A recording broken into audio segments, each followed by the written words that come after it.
Hello friends, कैसे हो आप सभी लोग। स्वागत है आप सबका निशा ट्रिक के अंदर। मैं निशा सैनी। आज अपना जो टॉपिक रहने वाला बहुत इंटरेस्टिंग टॉपिक रहने वाला है, जहां से एग्जाम में क्वेश्चंस बहुत ज़्यादा पुटअप होते हैं। आधुनिक भारत के अंदर अपना टॉपिक जो चल रहा है वो आप जरूर देखिएगा, जिसकी मैंने प्लेलिस्ट बना रखी है।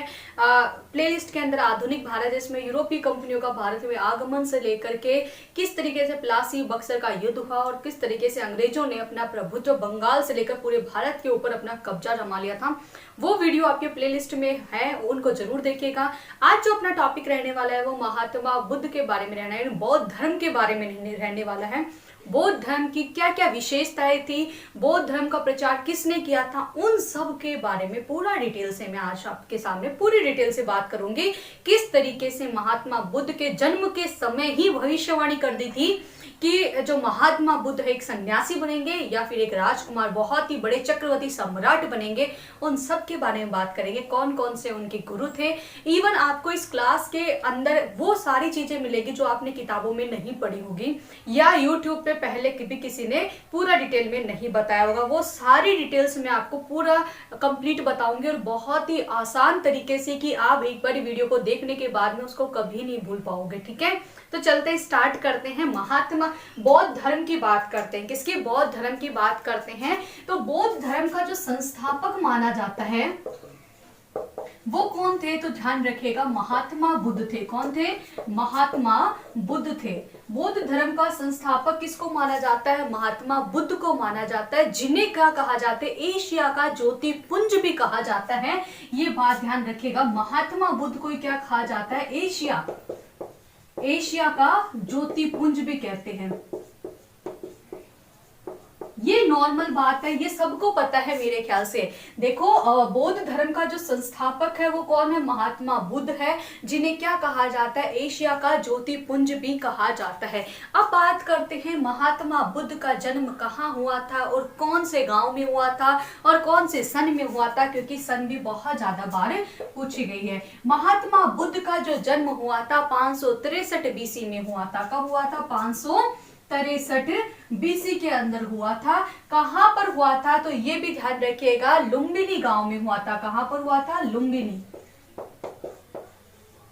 लुम्बिनी गांव में हुआ था। कहां पर हुआ था? लुम्बिनी गांव में हुआ था। और ये लुम्बिनी वन जो गांव है वो कहां पर है? तो ध्यान रखिएगा, ये नेपाल में पड़ता है। कहां पड़ता है? नेपाल में पड़ता है। ये बात ध्यान रखिएगा, कहां पड़ता है? नेपाल में पड़ता है ये वाला भाग जो है। तो अब बात करते हैं महात्मा बुद्ध की। बात कर ले कि महात्मा बुद्ध को किसका? बौद्ध धर्म का संस्थापक कहा जाता है, जिन्हें ये इंपॉर्टेंट बात है, बहुत बार रिपीट हो चुकी है, एशिया का ज्योतिपुंज भी कहा जाता है।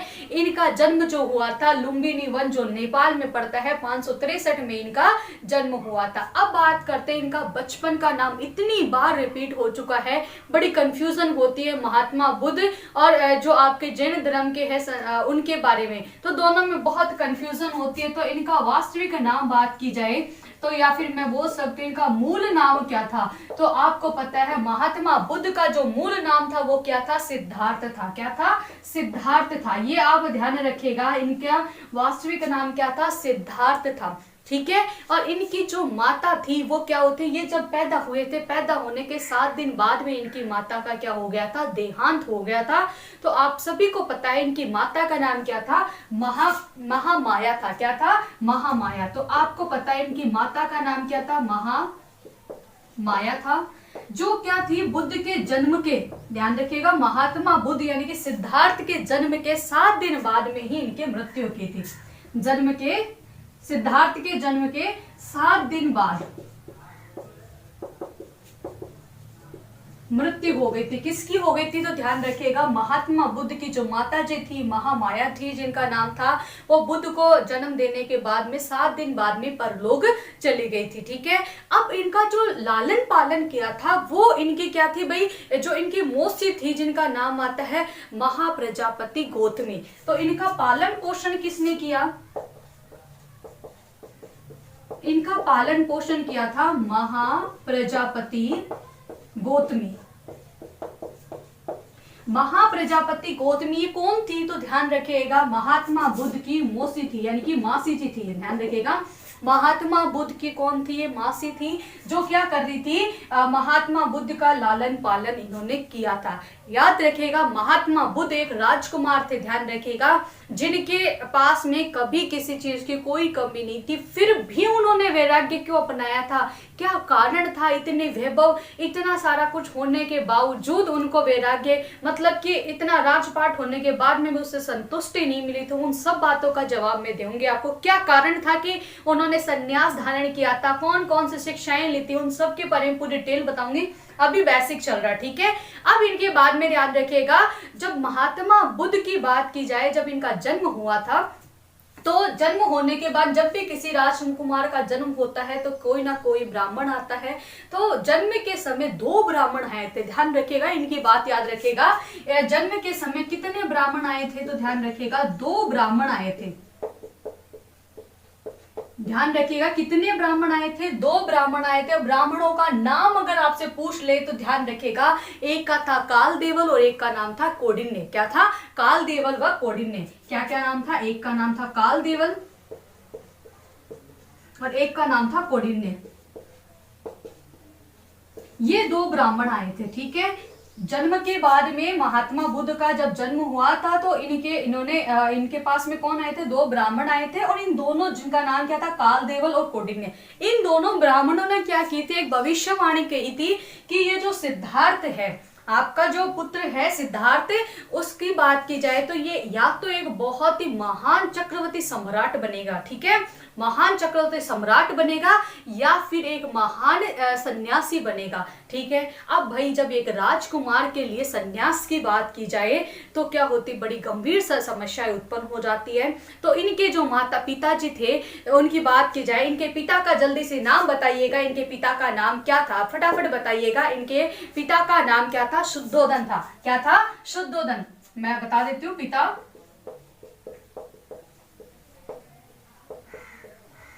शुद्धोधन था। इनके पिता का नाम क्या था? शुद्धोधन थे, जो कहाँ के शासक थे? अगर ये भी पूछ ले तो कपिल वस्तु के शासक थे। कहाँ के थे? कपिल वस्तु के शासक थे, ये ध्यान रखिएगा।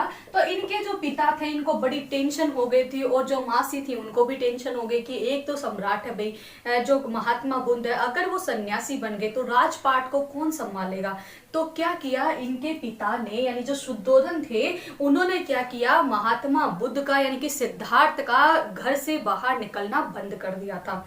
उनको सारी चीजें जो वो सोचते थे वो भी उनके पास सारी सुख सुविधाएं उपलब्ध थी। उनको ये भी नहीं पता था कि दुख क्या चीज होती है, उनको ये नहीं पता था खुशी क्या होती है, क्योंकि जब आपको बिना मांगे, आप जिस चीज के लिए सोच नहीं रहे उससे पहले आपको वो चीज मिल जाए तो उस चीज की खुशी नहीं रहती है। ध्यान रखिएगा, एक कोटेशन की बात करते हैं, अगर कोई व्यक्ति परीक्षा में सफल होता है तो उसको पूरी दुनिया जानती है, लेकिन अगर असफल हो गए तो आप पूरी दुनिया को जानोगे। लेकिन यहाँ महात्मा बुद्ध की बात की जाए तो ना कोई दुख था ना कोई खुशी थी, क्योंकि सारी चीजें वहां उनको एक कमरे में बंद कर दिया गया था, मतलब राजमहल के अंदर ही बंद करके रखा गया था। उनको वही सारी सुख सुविधाएं थी, लेकिन उनको फिर भी उनका मन नहीं लग रहा था। सारी चीजें उनके पास थी लेकिन फिर भी मन नहीं था। तो मन नहीं था तो भाई क्या कारण था? क्योंकि और उनके माता पिता को ये थी कि काल देवल और कौंडिन्य ने एक भविष्यवाणी की थी कि या तो ये सम्राट बन जाएगा या फिर क्या बन जाएगा, एक महान सन्यासी बनेगा जो युग युग तक उसको याद रखा जाएगा। तो ये टेंशन किसके चल रही थी? शुद्धोधन के चल रही थी। अब आपको ध्यान रखिएगा इनके विवाह की। अब इनके घर वालों ने सोचा कि अगर इसकी बात करें महात्मा बुद्ध की यानी कि सिद्धार्थ की बात की जाए तो सिद्धार्थ की अगर शादी कर दी जाएगी तो क्या होगा? ये संसारिक मतलब कि शादी वाले झमेले में पड़ के ये सारी चीजें भूल जाएगा, संन्यास का लेने का तो सोचेगा ही नहीं। यह सोच करके ध्यान रखिएगा, यही बात सोच करके महात्मा बुद्ध की एकदम कम उम्र में यानी कि मात्र 16 वर्ष की आयु में इनका विवाह कर दिया गया था। ध्यान रखिए, कौन सी आयु में? मात्र 16 वर्ष की आयु में इनका विवाह कर दिया गया कि ये क्या होंगे? महात्मा बुद्ध जो है सांसारिक मोह माया में पड़ जाएंगे और वैराग्य की भावना कभी इनके मन में पैदा नहीं होगी। ये सोच करके इनका विवाह कर दिया गया था। और विवाह किसके साथ किया गया था? तो यशोधरा जो थी, यानी इनकी पत्नी का अगर आपसे नाम पूछ ले, पत्नी कौन थी? तो यशोधरा थी। कौन सी? यशोधरा।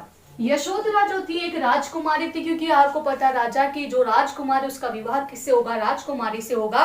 और जो यशोधरा थी वो कहा की राजकुमारी थी, जल्दी से कमेंट करिएगा। तो ध्यान रखिएगा कोल्य राज्य की राजकुमारी थी। कहा की थी? कोल्य राज्य की राजकुमारी, कोल्य राज्य की राजकुमारी थी। तो ध्यान रखिएगा यशोधरा से शादी हुई, कब हुई? तो ध्यान रखिएगा जब शादी हुई थी तो महात्मा बुद्ध सिर्फ 16 साल के थे। 16 साल के बच्चे के इसकी शादी हो गई, ठीक है। तब महात्मा बुद्ध ने शादी के समय कहा था कि एक और संसारिक मेरे पे क्या हो गया, बोझ आ चुका है। उस टाइम इन्होंने ये बात कही थी। और उसके बाद में क्या हुआ था, इनके एक पुत्र भी हो गया था। ध्यान रखिएगा शादी हो गई तो वही पुत्र तो हो गई, ठीक है। तो इनके पुत्र का जो नाम था वो था राहुल।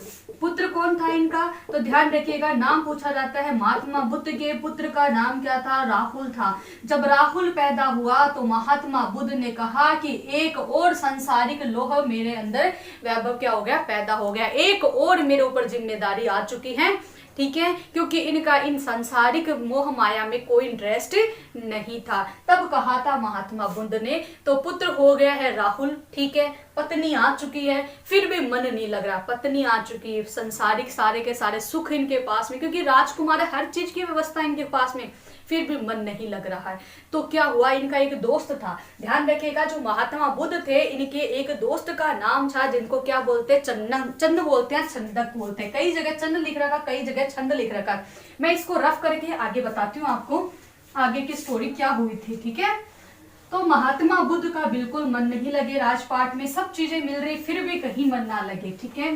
पत्नी है, बच्चा है, पूरा राज्य है, फिर भी राज्य को संभालने का मन नहीं है। तो बात करते हैं, इनका एक दोस्त था। दोस्त का नाम याद रखिएगा, महात्मा बुद्ध के दोस्त का नाम था चन्न। चन्न, और कई किताबों में इसका नाम क्या लिख रखा है, छंदक लिख रखा है। क्या नाम लिख रखा है? छंदक लिख रखा है। तो चन्न या छंदक जो था ये दोस्त था। इनको बोला कि मेरे को बाहर घूमना है। महात्मा बुद्ध ने क्या कहा, मेरे को बाहर घूमना है। अब महात्मा बुद्ध के पास में क्या था, यानी सिद्धार्थ जो एक राजकुमार था उनके पास में घोड़ा भी था। तो घोड़े का नाम याद रखना, महात्मा बुद्ध के घोड़े का नाम क्या था? तो ध्यान रखिए कथनक था। क्या था? कंथक था। ध्यान रखिए क्या था? कंथक नाम जो था इनके घोड़े का नाम था। ये बात भी आप ध्यान रखिए, कई बार पूछ सकते हैं आपको बड़े एग्जामों के अंदर कि दोस्त का नाम क्या था और घोड़े का नाम क्या था। तो ये क्या किए, अपने दोस्त के साथ घूमने चले गए। अब भाई पहली बार ये क्या हुए, घर से बाहर निकले, यानी कि राज्य से अपने जो महल थे महलों से बाहर गए, ठीक है। ये इनके लिए एक नया क्या था, एक नया चीज थी इनके लिए कि बाहर ये जा रहे हैं, ठीक है। जैसे ये बाहर गए, ठीक है, तो इनके सामने 4 दृश्य देखे गए, जो 4 दृश्य ना जाने कितने एग्जामों में आ चुके। तो क्वेश्चन करते इन्होंने सबसे पहले 4 दृश्य कौन से देखे, जो महात्मा बुद्ध यानी जो सिद्धार्थ थे जैसे ही घर से बाहर गए तो इनको 4 दृश्य दिखे। सबसे पहला व्यक्ति क्या था, वृद्ध व्यक्ति दिखा। सबसे पहला क्या दिखा था इनको, वृद्ध व्यक्ति दिखा। मैं याद करने का तरीका बताऊंगी क्योंकि कई बार क्रम भी पूछ लेते हैं। सबसे पहले इनको क्या दिखा, वृद्ध व्यक्ति दिखा। वृद्ध व्यक्ति था बहुत ही, अब आपको पता है अभी आप क्या हो, जवान हो तो कोई दिक्कत नहीं है, ठीक है। हष्ट पुष्ट हो, बीमार हो जाओगे तो भी कोई दिक्कत नहीं है। लेकिन जैसे जैसे एज बढ़ेगी आपकी क्या होगी, जो संसार से मोह है वो हटता जाएगा, आपकी क्या होगी, बीमारियां स्टार्ट हो जाएगी, तो आप बहुत ज्यादा क्या होंगे, दुखी होंगे। तो ये जो वृद्ध व्यक्ति है वो क्या था, दुखी था। क्यों? क्योंकि इसकी बात की जाए बहुत ज्यादा दुखी था, बीमार था एक तो, दूसरी बात की जाए तो ये बुढ़ापे का शिकार था, तो इसलिए बहुत दुखी व्यक्ति था। पहला दृश्य देखा। तब महात्मा बुद्ध को क्या हुआ, पहली बार थोड़ा फील हुआ कि दुख क्या चीज होती है। दूसरा दृश्य इन्होंने क्या देख लिया, बीमार व्यक्ति का देख लिया। बीमार व्यक्ति देख लिया। पहले तो एक व्यक्ति बुढ़ापे से ग्रस्त था, दूसरा क्या देख लिया इन्होंने, बीमार व्यक्ति देख लिया। अब आपको पता बीमारी में व्यक्ति क्या खुश रह सकता है, नहीं रहेगा, व्यक्ति क्या होगा, बहुत दुखी होगा। तो दूसरा व्यक्ति इन्होंने बीमार व्यक्ति देखा था। और तीसरा व्यक्ति जो देखा, इनकी तो बोलते ना किस्मत ही थी उस टाइम पे, तो मृत व्यक्ति देखा। दूसरा क्या देखा, तीसरा व्यक्ति क्या देखा, मृत व्यक्ति देखा। अब आपको पता है मृत व्यक्ति को जलाते हैं तो कितने कष्ट होते हैं और उसके इस परिवार वाले भी बहुत ज्यादा दुखी होते हैं उस टाइम पे, ठीक है, जब किसी की मृत्यु होते हैं तो तीनों से तीनों में क्या हो रहा है, दुखी हो रहे हैं। तो महात्मा बुद्ध को क्वेश्चन पूछते हैं कि कौन से दृश्य को देख करके दुख पैदा हुआ था, पहली बार दुख का अनुभव हुआ। क्योंकि आपको पता है एक राजकुमार है, राजकुमार के लिए जो सोचे नहीं उससे पहले उसको वो चीजें मिल जाती थी, तो कभी दुख क्या होता है ये फील ही नहीं हुआ था महात्मा बुद्ध यानी सिद्धार्थ को। जब पहली बार अपने दोस्त के साथ, चन्न के साथ बाहर गए, तब पहला व्यक्ति वृद्ध देखा जो भी दुखी था, बीमार देखा वो भी दुखी था, और मृत व्यक्ति भी बात की जाए तो उसके साथ पीछे सभी दुखी थे, ठीक है। तो इन तीनों दृश्यों को देखकर महात्मा बुद्ध को क्या हुआ था, दुख पैदा हुआ था। सीधा क्वेश्चन आता है, महात्मा बुद्ध को सबसे पहले दुख का अनुभव कब हुआ था, तब ये तीनों दृश्यों को देखकर तो दुख हुआ था। और चौथा जो दृश्य देखा था एक सन्यासी व्यक्ति का देखा था। चौथा किसका देखा था, सन्यासी का, सन्यासी व्यक्ति का। तो सन्यासी आपको पता है भाई, उसको ना किसी चीज की टेंशन है, ना कुछ और मजे है भाई, ना पढ़ने के टेंशन, ना कोई एग्जाम क्रैक करने की टेंशन, ना किसी और चीज की टेंशन, वो क्या मस्त है एकदम, ठीक है। तो यहाँ सबसे खुश कौन था, सन्यासी व्यक्ति था, बहुत ज्यादा प्रसन्न था। ये क्या था, खुश था, ध्यान रखेगा, ये बहुत खुश था। तो महात्मा बुद्ध को लगा कि ये व्यक्ति बहुत खुश है क्योंकि सन्यासी है, ठीक है, और ये तीनों क्या है, दुखी व्यक्ति हैं, ठीक है। तो यहाँ से अब वो घर चले गए, ठीक है, महात्मा बुद्ध क्या हो, घर चले गए, लेकिन घर पे अब मन ना लगे।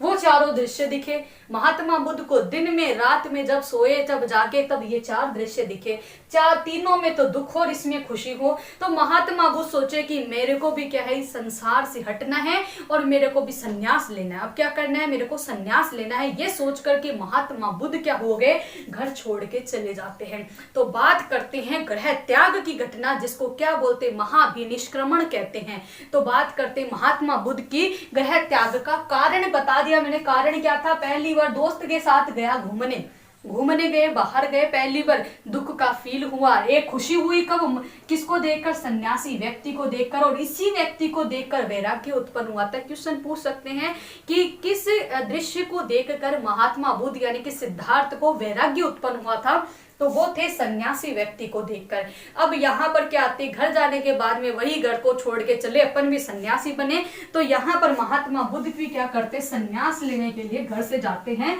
तो वो घटना बताते हैं, गृह त्याग की घटना के बारे में मैं आपको पूरा डिटेल से बताती हूँ, गृह त्याग की घटना। तो बात करते हैं गृह त्याग। गृह त्याग की घटना कौन सी उम्र में हुई थी, तो ध्यान रखिएगा 29 वर्ष के। याद रखिएगा जब महात्मा बुद्ध पैदा हुए थे, कब हुए थे, 563 BC के अंदर। 7 दिन के अंदर इनकी माता जी क्या हो गई थी, परलोक चली गई थी, ध्यान रखिएगा। इसके बाद में जो इनकी बात की जाए, जो 16 वर्ष की उम्र में इनकी शादी कर दी गई थी, और 29 वर्ष की कम आयु के अंदर क्या हो गया था, इन्होंने क्या हुआ था, घर को छोड़ दिया था, ठीक है। घर को छोड़ने की जो भाग था, यानी कि घर को छोड़ने की घटना जो थी, बौद्ध ग्रंथों में उसे क्या कहते हैं, तो ध्यान रखिएगा, महाभिनिष्क्रमण कहते हैं। क्या कहते हैं, महाभिनिष्क्रमण,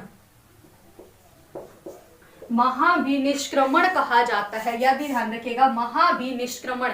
सीधा क्वेश्चन होता है, गृह त्याग की घटना को बौद्ध ग्रंथों में क्या कहा जाता है, महाभिनिष्क्रमण कहा जाता है। और किस आयु में छोड़ा था, तो 29 वर्ष की आयु में छोड़ा था। उसके बाद में अब आपको पता है भाई, जब घर छोड़ेंगे, सन्यास लेंगे, तो सन्यास लेते ही सबसे पहले ये तो है नहीं फिर एकदम स्टाइलिश से बाल वगैरह बढ़ा के रखे, जेल वेल लगा के तैयार होके जाएंगे, ऐसा कुछ नहीं है।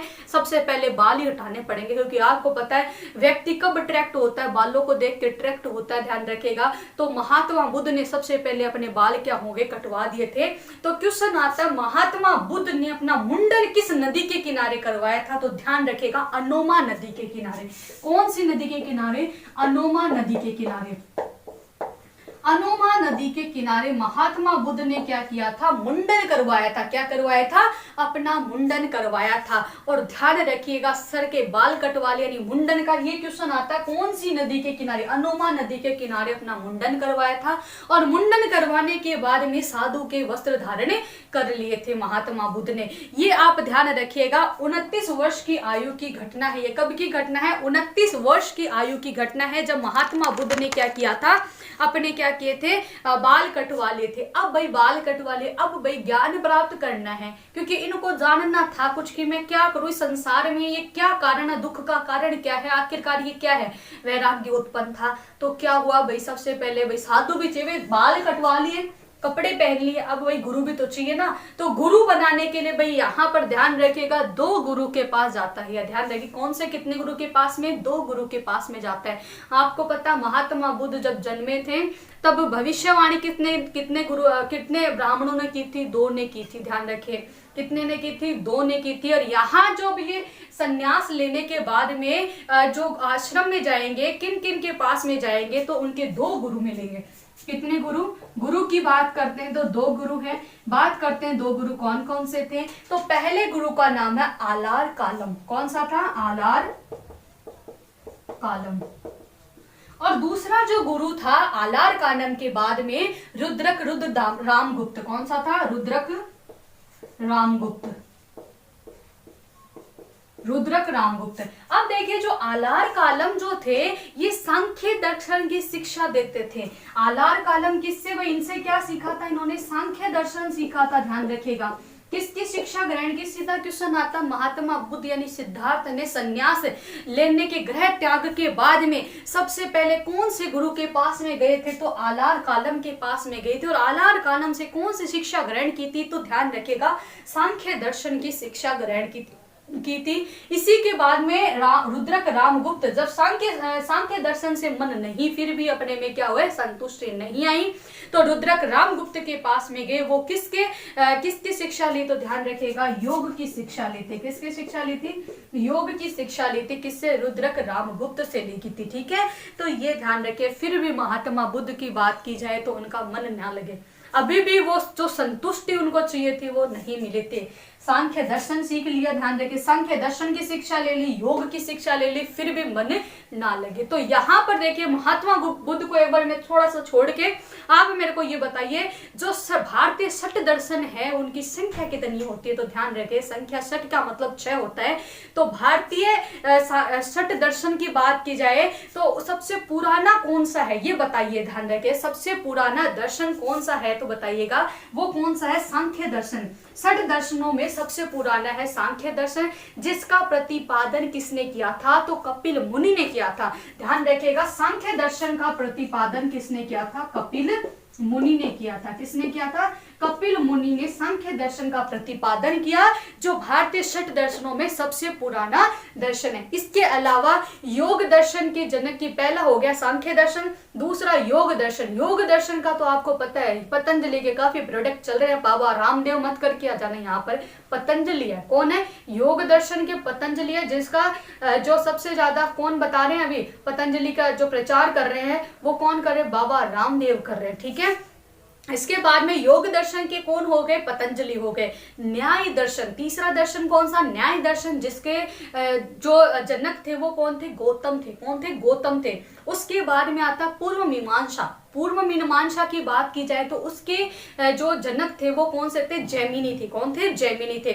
छठा बात करते हैं उत्तर मीमांसा। कौन सा, उत्तर मीमांसा, जिसका जो जनक था वो कौन सा था, बादरायण था। कौन था, बादरायण था। और लास्ट में बचता छठा एक कौन, वैशेषिक दर्शन। कौन सा, वैशेषिक दर्शन, जिसका जो जनक था वो उलूक या कणाद था। कौन था, उलूक या कणाद था। तो मैंने छठ दर्शनों के, भारतीय छठ दर्शन के जनक और सबसे पुराना कौन सा, इन सब के बारे में आपको पूरा बता दिया। ये आप ध्यान रखिएगा, पहला कौन से 6 दर्शन है और कौन कौन इनके जनक हैं, अपनी कॉपी में याद रखिएगा। दोबारा बता देती हूँ, सबसे पुराना कौन सा है, सांख्य दर्शन, जिसका जनक कौन सा है, कपिल मुनि है। दूसरा योग दर्शन, जिसका पतंजलि है। तीसरा न्याय दर्शन, जिसका गौतम है। और चौथा पूर्व मीमांसा जैमिनी और उत्तर मीमांसा बादरायण। और इसके अलावा वैशेषिक दर्शन कणाद या उलूक है। ये आप ध्यान रखना। ठीक है, तो आलार कालम और रुद्रक रामगुप्त के पास में शिक्षा ग्रहण कर ली, फिर भी मन ना लगे।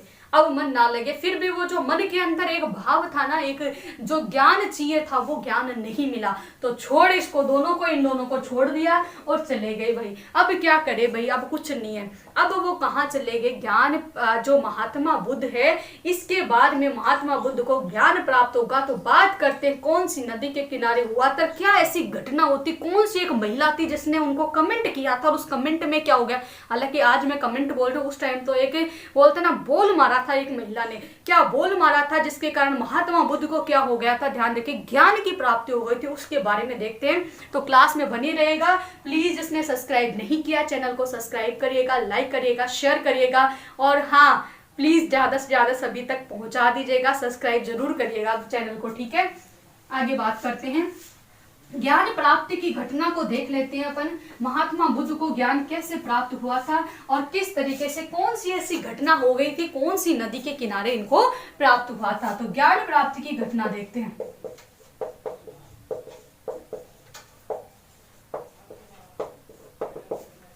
अभी तक अपन ने देखा कि घर को छोड़ दिया, जिसको क्या बोलते हैं, महाभिनिष्क्रमण कहते हैं, ठीक है। अब ज्ञान प्राप्ति की बात करते हैं। महाभिनिष्क्रमण की एज कौन सी थी, 29 साल थी। कौन सी थी, शादी की एज 16 साल थी उनकी, और घर छोड़ने की 29 थी, ज्ञान प्राप्त करने की 35 थी। ध्यान रखिए कौन सी उम्र में इनको ज्ञान प्राप्त हुआ, 35 साल की उम्र में इनको ज्ञान प्राप्त हुआ। किसको, महात्मा बुद्ध को, जिनका वास्तविक नाम या मूल नाम क्या था, सिद्धार्थ था। क्या था, सिद्धार्थ था।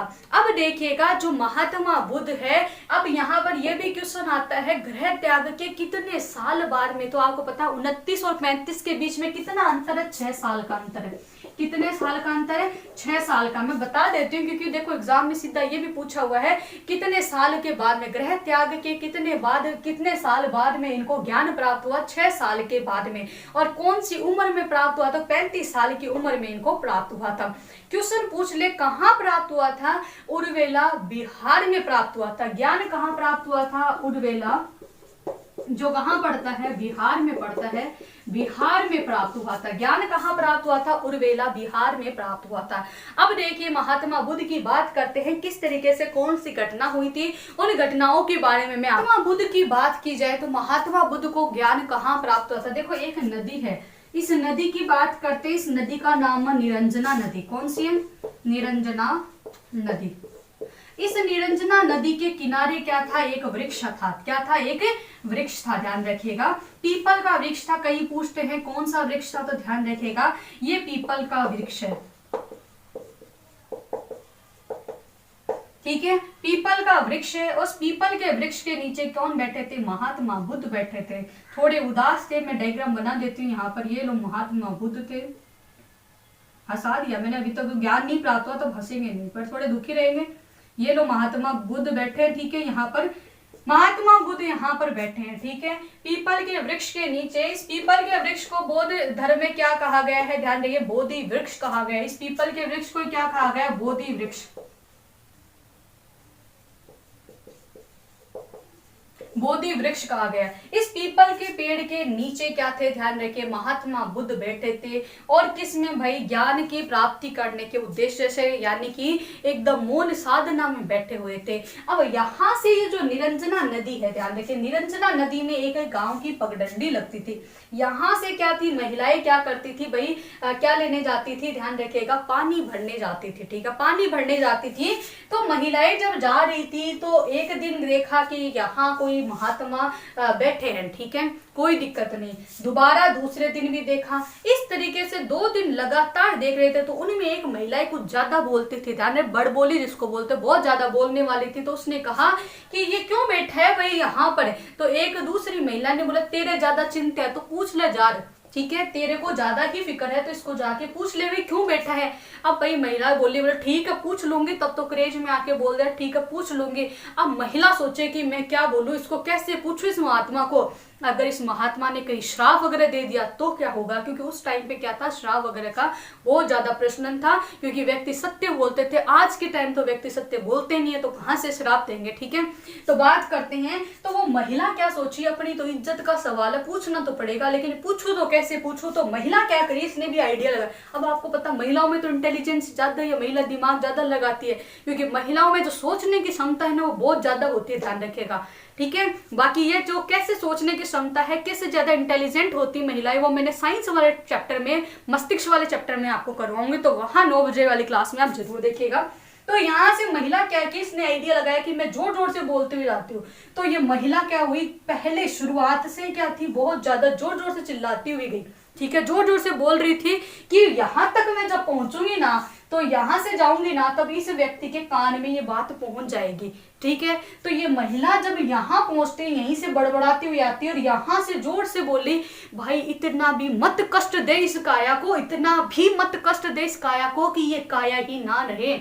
ध्यान रहिएगा, जब इतना दर्द दे दोगे तो ये काया नहीं रहेगी और उसके बाद में तुम्हारा ये कष्ट देना भी सफल नहीं रहेगा। और यही बात सुन के महात्मा बुद्ध को क्या हुआ था, ज्ञान की प्राप्ति हुई थी कि इस जो शरीर है, दुख का कारण क्या है, तृष्णा है, ध्यान रखिए, इच्छा शक्ति है। अपने शरीर को इतना दुख ना दे कि अपने को और ज्यादा तकलीफ हो, ध्यान रखिए, किसी चीज को पाने की इतनी ज्यादा ललायत ना रहे कि अपने आप को ही कष्ट देना शुरू कर दें। और यहाँ पर महात्मा बुद्ध को क्या हो जाता है, ज्ञान प्राप्त हो जाता है। तो क्वेश्चन आता है कहाँ पर प्राप्त हुआ था, कौन से वृक्ष के नीचे, पीपल के वृक्ष के नीचे, जिस वृक्ष को क्या कहा गया, बौद्ध ग्रंथों में बोधि वृक्ष कहा गया। क्या कहा गया, बोधि वृक्ष कहा गया। यहाँ पर क्वेश्चन आता है इस बोधि वृक्ष को कटवाया किसने था, तो ध्यान रखिएगा, बंगाल के एक शासक थे जिनका नाम था शशांक। बंगाल के एक शासक थे जिनका नाम क्या था, शशांक। बंगाल के एक शासक थे जिनका नाम क्या था, शशांक था। ध्यान रखिएगा, जो शशांक था कौन से वंश का था, गौड़ वंश का था। कौन से वंश का था, गौड़ वंश का था। याद रखिएगा, जो बोधि वृक्ष है इसको कटवाया किसने था, जो बंगाल का शासक था शशांक। जो शशांक कौन से वंश का था, गौड़ वंश का था। और ये जो शशांक था वो कौन से धर्म को मानता था, तो ध्यान रखिएगा, ब्राह्मण यानी कि सनातन धर्म को मानता था। ये जो शशांक था वो कौन से धर्म को मानता था, सनातन धर्म को। ये सनातन धर्म को मानता था और इसने क्या किया, इस बोधि वृक्ष को कटवा दिया था। ये आप ध्यान रखिएगा। अभी यहाँ मैं पूरी चर्चा नहीं करूंगा इसके बारे में आगे बाद में बात करेंगे। महात्मा बुद्ध चल रहा है तो उनके बारे में पूरी डिटेल देख लेते हैं, ठीक है। अब यहाँ क्वेश्चन आता, कौन सी नदी के किनारे इनको प्राप्त हुआ, निरंजना नदी के किनारे इनको ज्ञान प्राप्त हुआ था, ठीक है। क्वेश्चन आता है, ज्ञान प्राप्ति के बाद में जो सिद्धांत दिए थे महात्मा बुद्ध ने, उसको क्या कहा जाता है, ठीक है, उसको मध्यम प्रतिपदा कहा जाता है। इनके सिद्धांत को क्या कहा जाता है, मध्यम प्रतिपदा। मध्यम प्रतिपदा कहा जाता है। क्या कहा जाता है, मध्यम प्रतिपदा कहा जाता है। अब ये जो उर्वेला है वो क्या कहलाया, बोध गया कहलाया। ध्यान रखिएगा, बोध गया कहलाया था। जब वृक्ष महात्मा बुद्ध को ज्ञान प्राप्त हो गया तो वृक्ष तो क्या कहलाया, बोधि वृक्ष। और ये जो बिहार क्या कहलाया, ये उर्वेला जो स्थान है वो क्या कहलाया, बोध गया कहलाया। ध्यान रखिएगा। इसके बाद में सिद्धार्थ ने, क्वेश्चन आता है, सिद्धार्थ ने यहाँ पर कठोर जो परिश्रम किया था, ध्यान, कठोर जो साधना की थी, जहाँ अन्न जो त्याग दिया था, पानी भी नहीं पिया था, मतलब पूरे तल्लीन होकर इस वृक्ष के नीचे बैठे रहे थे। कितने दिन तक अपने शरीर को कष्ट दिया था, तो ध्यान रखिएगा 7 दिन तक कठोर परिश्रम महात्मा बुद्ध ने कितने दिन तक रखा था, 7 दिन तक रखा था। कितने दिन तक, 7 दिन तक। मैं इसको रफ कर देती हूँ कि यहाँ तो पूरी खिचड़ी सी बन चुकी है, ठीक है। मैं यहाँ पर सही से लिखती हूँ अच्छे से।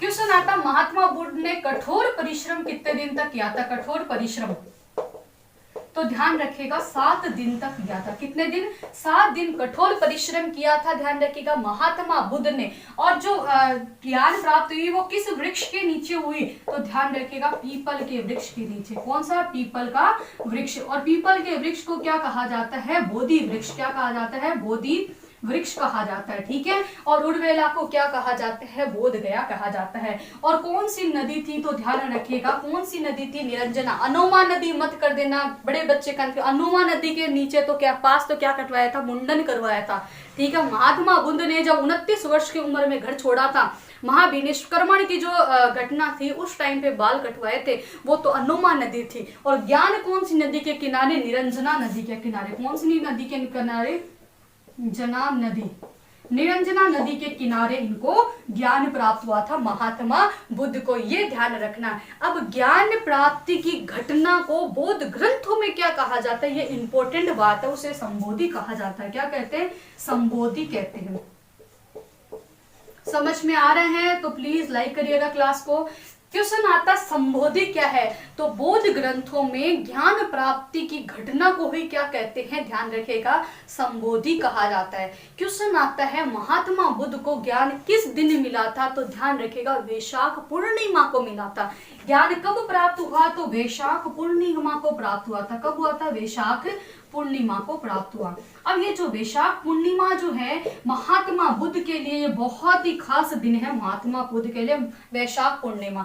इसी दिन इनका जन्म हुआ था महात्मा बुद्ध का, इसी दिन ज्ञान प्राप्त हुआ महात्मा बुद्ध को, और इसी दिन क्या हुई थी, इनकी मृत्यु हुई थी। तो महात्मा बुद्ध के जीवन में वैशाख पूर्णिमा का दिन बहुत ही खास था, क्योंकि इसी दिन क्या हुआ था, इनको ज्ञान प्राप्त हुआ, इनकी मृत्यु हुई और इनका जन्म हुआ था। ठीक है, जन्म के समय कितने ब्राह्मण आए थे, कमेंट करिएगा, उनका नाम बताइएगा, और किन किन से इन्होंने सांख्य दर्शन की और योग दर्शन की शिक्षा कौन कौन से जो आपके इनके गुरु थे उनसे ली थी। ठीक है, इनके बारे में बताइएगा। तो यहाँ ध्यान रखिएगा, ज्ञान प्राप्ति की घटना की बात की जाए उसे संबोधि कहा जाता है, और संबोधि की बात की जाए यहाँ पर नदी कौन सी थी, निरंजना नदी के किनारे प्राप्त था। वृक्ष पीपल का वृक्ष था, जिसको कटवाया किसने था, शशांक ने कटवाया था, जो कौन था, गौड़ वंश का था, गौड़ वंश का था। ये किसको मानता था, ये सनातन धर्म यानी कि ब्राह्मण धर्म को मानने वाला था, शशांक ने इसको कटवा दिया था। ठीक है, बिहार में प्राप्त हुआ था, बिहार उर्वेला में, उर्वेला क्या कहलाया, बोध गया कहलाया। ठीक है, यही बात की जाए ज्ञान प्राप्ति की घटना, क्यों कौन से साल में ज्ञान प्राप्त हुआ, 35 साल की उम्र में प्राप्त हुआ था, और घर छोड़ने के बाद में कितने सालों तक, 6 साल बाद में, और कितने दिन कठोर परिश्रम किया, 7 दिन तक इन्होंने कठोर परिश्रम किया था। तो ये बात हुई महात्मा बुद्ध के ज्ञान प्राप्ति की घटना, मृत्यु, जन्म, और इनके ज्ञान कब प्राप्त हुआ, वैशाख पूर्णिमा को प्राप्त हुआ था। अब बात करते हैं इनका प्रथम उपदेश कौन सा था, इनका जो फेवरेट स्टूडेंट था। ठीक है, अभी फेवरेट स्टूडेंट बोलते हैं, यानी कि जो इनका प्रिय जो शिष्य था वो कौन था, आनंद था। ठीक है, उस आनंद की बात करते, उस आनंद के कारण ही क्या हुआ था, ध्यान रखिए, बौद्ध जो धर्म है उसको अभी बहुत कम जो भारत के अंदर हुआ था, लेकिन भारत में बहुत कम लोग मानते हैं। तो क्या रीजन हुआ था, इनके पीछे क्या घटनाएं थी, उन घटनाओं के बारे में भी आपको पूरी डिटेल से बात करती हूँ। पहले मैं इसको रफ कर देती हूँ, उसके बाद में आगे बात करते हैं। तब तक आप जल्दी से शेयर कर दीजिएगा क्लास को, फिर आगे करते हैं। परिश्रम करते रहिएगा, सफलता जरूर आपको एक दिन मिलेगी, ये डेफिनेटली है, ध्यान रखिएगा, क्योंकि परिश्रम करने पर ही सफलता का मजा आता है। ध्यान रखिएगा, सफलता अगर ऐसे ही मिल जाए तो उसका मजा भी कुछ नहीं होता है, ये ध्यान रखिएगा। तो चलते बात करते प्रथम उपदेश की बात करते। सिद्धार्थ नियम कौन बन गए, महात्मा बुद्ध बन चुके हैं। ध्यान रखिए, ज्ञान प्राप्ति के बाद में सिद्धार्थ को क्या बता दिया गया, नाम क्या हो गया इनका, महात्मा बुद्ध हो चुका था। तो प्रथम उपदेश कहाँ दिया था, जल्दी से बताओ, ये सब चीजें रटी हुई है आप सबके, तो फटाफट बताइएगा प्रथम उपदेश कहाँ दिया था और किसको दिया था। तो आपको पता है सबसे पहला उपदेश सारनाथ में दिया था। कहाँ दिया था, सारनाथ में। क्वेश्चन आता कौन सी भाषा में इन्होंने दिया था, प्रथम उपदेश कौन सी भाषा में दिया था, तो आपको पता है पाली भाषा में दिया था।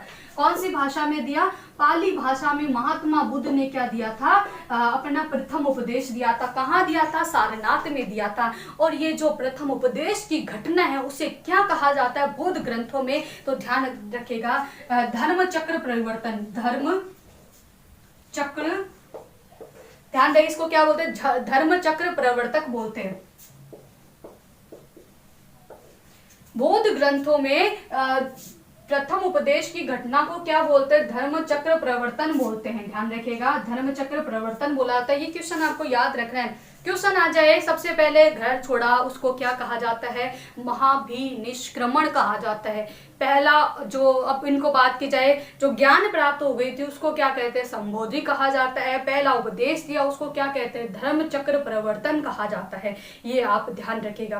क्वेश्चन आ जाए आपके पास, सबसे ज्यादा उपदेश कहाँ दिए थे, पहला तो सबको रट रखा है, कहाँ भाई, सारनाथ में दिया। तो सबसे ज्यादा कहाँ दिए, तो ध्यान रखिए श्रावस्ती में दिए थे। सबसे ज्यादा कहाँ दिए थे, सबसे ज्यादा उपदेश कहाँ दिए थे, तो ध्यान रखिए कहाँ दिए थे, श्रावस्ती में दिए थे। कहाँ दिए थे, श्रावस्ती में।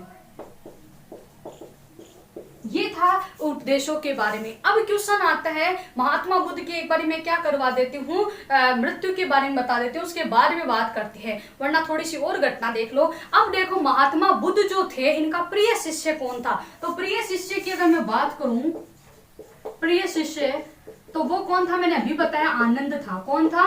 आनंद था। महात्मा बुद्ध का सबसे प्रिय शिष्य कौन था? आनंद था। नाम याद रखना क्योंकि इंपॉर्टेंट है, नाम बहुत बार पूछा जा चुका है। अब क्वेश्चन आ जाए, बौद्ध धर्म में दीक्षित होने वाली पहली महिला कौन थी? तो बौद्ध धर्म में शिक्षा प्राप्त करने वाली इनकी मौसी जी थी, जिनका इनको महात्मा बुद्ध का जिन्होंने पालन पोषण किया था। तो उनका नाम आपको सबको पता है, प्रजापति गौतमी थी। तो क्वेश्चन आता है, बौद्ध धर्म में सबसे पहले दीक्षित होने वाली महिला कौन सी थी? तो उनके बारे में मैं आपको लिखवा देती हूँ। ध्यान रखिएगा, महात्मा बुद्ध ने जो सबसे पहला उपदेश दिया था वो सारनाथ में दिया था। कौन सी भाषा में दी थी? पाली भाषा में दिया था। अब क्वेश्चन आता है, बौद्ध धर्म में दीक्षित होने वाली पहली महिला।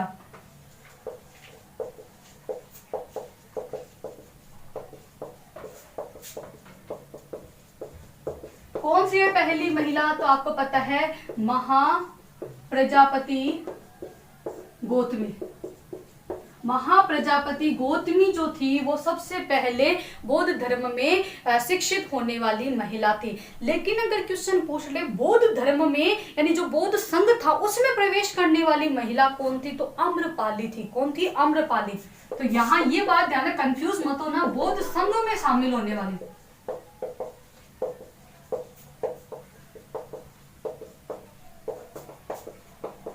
फर्स्ट महिला कौन सी थी? तो उसका नाम था आम्रपाली। कौन थी? आम्रपाली। बहुत ही सुंदर महिला थी आम्रपाली। ये कौन थी? ध्यान रखिएगा, नगर वधू थी। कौन थी? नगर वधू थी। ध्यान रखिएगा, एक वेश्या थी। ध्यान रखिएगा, ये इसकी जो सुंदरता थी वही इसका क्या था? एक अभिश्राप था। बहुत ही सुंदर महिला थी आम्रपाली। और आम्रपाली को जो बौद्ध संघ में शामिल करने का जो रीजन था वो किसने किया था? ध्यान रखिएगा, जो आनंद थे।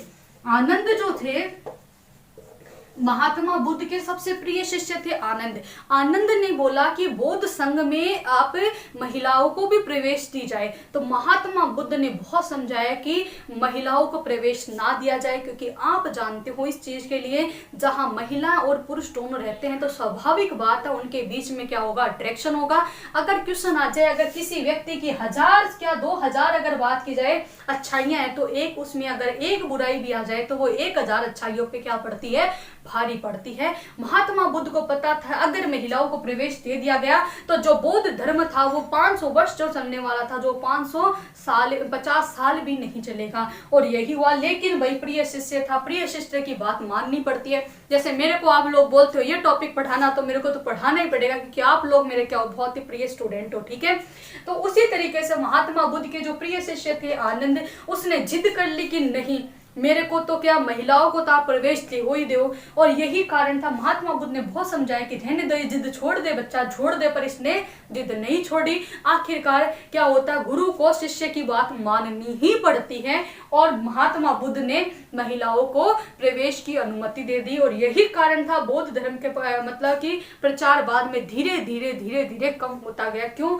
क्योंकि यही कारण था, क्योंकि यहाँ पर क्या होगा, जब महिला और पुरुष दोनों एक साथ रहेंगे तो जहां जो वैराग्य रहना चाहिए था वहां पर क्या होगा? अट्रैक्शन होने लग जाएगा। तो क्वेश्चन आता है, बौद्ध संघ में प्रवेश करने वाली महिला कौन थी? तो आम्रपाली थी, जो नगर वधू थी, जिसको कौन क्या कहते हैं? नगर वधू कहते हैं। ध्यान रखिएगा, ये क्या कौन कहाँ की थी? तो ध्यान रखिए, वैशाली की थी। कहाँ की रहने वाली थी? वैशाली की थी।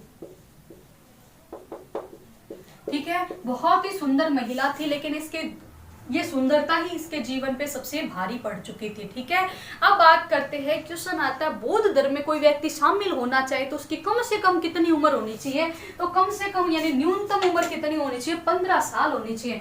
न्यूनतम आयु की अगर मैं बात करूं तो न्यूनतम आयु होनी चाहिए 15 साल। बौद्ध धर्म में शामिल होने की न्यूनतम आयु कितनी होनी चाहिए? 15 साल होनी चाहिए। अब क्वेश्चन आता है, अगले क्वेश्चन की बात करते हैं, बौद्ध संघ में शामिल होने को उपसंपदा कहा जाता है। क्या कहते हैं? बौद्ध संघ में अगर मान लो कोई भी क्या हो शामिल हो, तो बौद्ध संघ में शामिल होने को क्या कहते हैं? उपसंपदा कहते हैं। क्या कहते हैं? बौद्ध संघ में शामिल होने को उपसंपदा कहा जाता है। इसके बाद में याद रखिएगा, बौद्ध धर्म में के 4 आर्य सत्य। कितने सत्य हैं? 4 आर्य सत्य हैं। पहला कौन सा? सर्वम दुखम, सर्वम समुदाय, दुख समुदाय, ध्यान रखें क्या है, दुख समुदाय है। तो 4 आर्य सत्य है, 4 आर्य सत्यों के बारे में, और ध्यान रखिएगा 10 शील सिद्धांत दिए थे महात्मा बुद्ध ने, उन सिद्धांतों के बारे में अपन अगले क्लास के अंदर बात करते हैं। तब तक के लिए थैंक यू, और क्लास को जिसने शेयर नहीं किया प्लीज शेयर करिएगा। आगे बहुत ही अच्छी बातें बताने वाले हो, किस तरीके से महात्मा बुद्ध की पूरी स्टोरी और बाकी है घटनाएं हैं, किस तरीके से महात्मा जो बौद्ध धर्म था एकदम एक क्रेज पे था, ठीक है। अशोक जो था, ध्यान रखिएगा, जो सम्राट अशोक की बात की जाए उन्होंने बौद्ध धर्म को अपना लिया था। बौद्ध धर्म की संगतियां कितनी हुई थी, 4 संगतियां हुई थी, उन सब के बारे में अगली क्लास में अपन बात करेंगे, और वे ट्रिक से बात करूंगी उसके बारे में। तो प्लीज वीडियो को शेयर करिएगा, लाइक करिएगा, और हाँ जो नए हैं वो प्लीज चैनल को सब्सक्राइब करिएगा। Thank you.